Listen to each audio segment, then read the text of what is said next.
Ang konsepto ng sundo sa mga malapit ng mamatay ay isa sa mga pinakamatandang paniniwala sa kulturang Pilipino at matatagpuan din sa iba't ibang kultura sa buong mundo.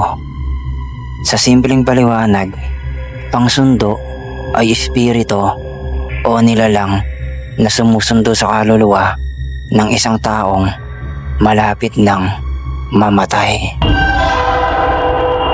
Ang tanong ay kung totoo ba talaga ito?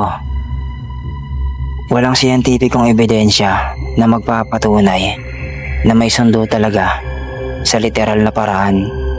Ngunit marami ang nagsasabi na may mga karanasan silang kakaiba bago mamatay ang isang mahal nila sa buhay.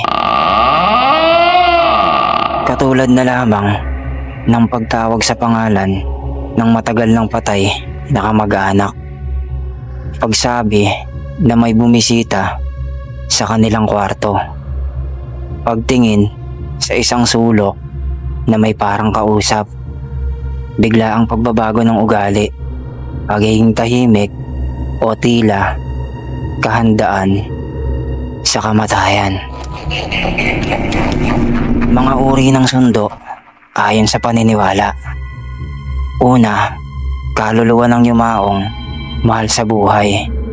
Madalas daw ay lolo o lola, magulang o asawa ang sumusundo. Ikalawa, anghel o espiritong gabay. Sa paniniwalang Kristiyano, maaaring anghel ang sumusundo sa kaluluwa patungo sa langit. Ikatlo, itim na anino o nilalang. Sa mga kababalaghan, may mga kwento ng sundong nakakatakot ang anyo, lalo na sa mga kasong hindi mapayapa ang kamatayan. Ikaapat, tagapamagitan.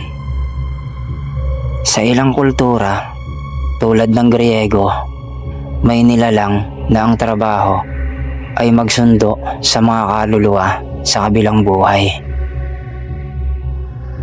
Maraming naniniwala rito dahil sa karanasan ng mga taong malapit ng mamatay.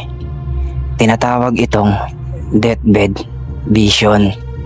Minsan, nakakita sila ng mga imahe ng mga pumanaw nilang kamag-anak.